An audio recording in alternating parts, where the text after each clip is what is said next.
Have Mr. Festus Okoye sit down here and open his mouth, there must be a disconnect between the mouth and the brain box for him to offer anything short of an apology, unreserved one, to Nigerians for the utter failure to pretended by INEC.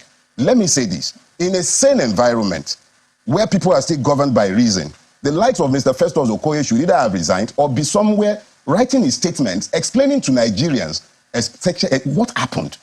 Glitch. The question is that glitch. Is it a glitch in human brain, a glitch in the technical systems, or a glitch occasioned by the complete shutdown of human conscience?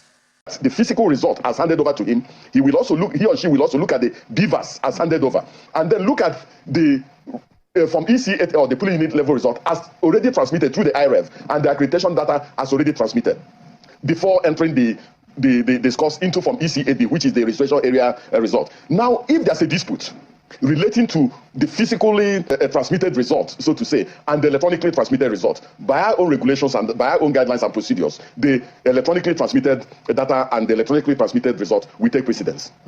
Hello, this is what the whole world, the INEC, APC, and Tinubu, the president of the Federal Republic of Nigeria, never want them to know about.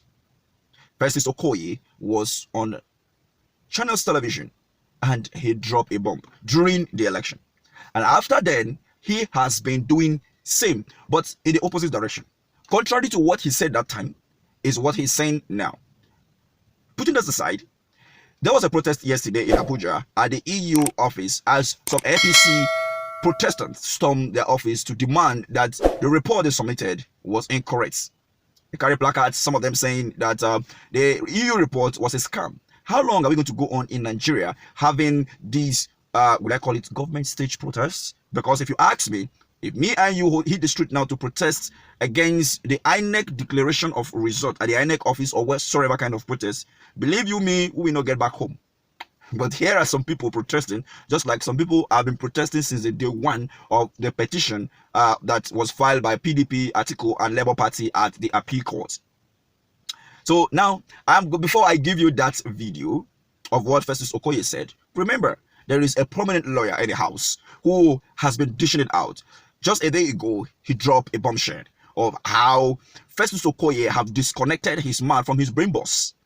This was a critical analogy of how INEC failed totally woefully in this election and tried to undermine Nigerians. Let's take a look at those videos where both of them were featured on Politics today on Channels Television. Since Mr. Okoye's vituperations on your show, I have not sat in any collective of the Labour Party, but I will speak as a Nigerian, of course, one who worked within the Labour Party conclave and who has had occasion, of course, to speak with one or two persons. I wasn't in any way, shape, or form surprised by Mr. Festus Okoye's vituperations in your chambers. Would you call it vituperations? They are vituperations because they have his own explanation. No, they are vituperations. Vituperations are essentially outflows that do not flow from common sense. And that is what the gentleman did in your chambers here. Let me be very clear. INEC is a public body established by law, bound to work according to the law. It advertised its guidelines. It told the world what the guidelines were going to be.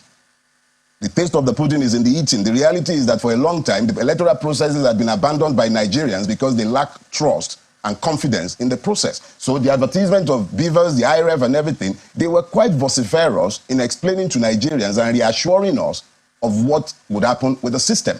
To now have Mr. Festus Okoye sit down here and open his mouth, there must be a disconnect between the mouth and the brain box for him to offer anything short of an apology, unreserved one, to Nigerians for the utter failure to pretended by INEC.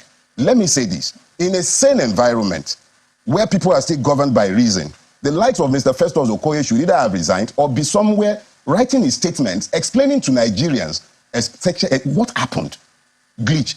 The question is that glitch. Is it a glitch in human brain, a glitch in the technical systems, or a glitch occasioned by the complete shutdown of human conscience? So when the person now comes here and he sits down and he begins to offer explanations at variance with common sense, as has been attested to by anybody who observed this election or was here in this country, all the evidences are very clear, and it shows very clearly that everything that should work on that day worked except INEC. The integrity of INEC as an institution went on exile. So if a person who is now purporting to speak on behalf of such an organization is so lacking in shame that he will sit down here and even things that shouldn't issue forth for. I'm no longer practicing, and I'm restrained in speaking to the case that is before the court. So everything worked except INEC. Okay, so when you say everything worked except INEC, yes. What exactly do you mean by that? Okay, I wasn't just speaking to the election. I participated. I was at the polling unit as designated. The Beavers machine worked as much as it was allowed to work by human machinations. Because at my own polling booth, the first said, oh, some alphabets were not working, so they couldn't accredit those on time. We later realized that it was designed to frustrate some people into leaving. But people were determined to vote, so they waited. Eventually, in my place, they allowed the Beavers machine to accredit those they had earlier left out. Voting did not end in my polling unit until about 8:40-something in the evening, and they did not finish counting until about 1:42 or 1:43 a.m. That's the following day? Yes. Is this isolated in your area? Or was this what it was common around where you have friends or what your party, for example? It would be unfair to everybody concerned, including myself, for me to speak to what is outside my direct knowledge and participation. I am speaking to what I saw. How many of those incidents you might find all over the country will be left to observers to say or speak to? But on the day in question, everything worked in my own space until it came to upload. And then they could upload House of Reps, they could upload Senate, but the presidential election result was not amenable to upload. To your mind, what do you think went wrong? It is very clear what went wrong. INEC deliberately, and I said this without any equivocation and with all sense of responsibility, INEC deliberately sabotaged the electoral process because it was working to a predetermined, obnoxious, and nauseous conclusion. It's not about the system failing. It's about human beings electing on their own to sabotage the system. This is, if I switch off the TV screen behind you, it goes off. But it requires my intervention to go off. If you look at the 20... That's it from us today, and until next time, I remain Dele. If you've not subscribed, please do well to do so, and click the notification button. Thank you for staying tuned this far. Thank you. See you next time.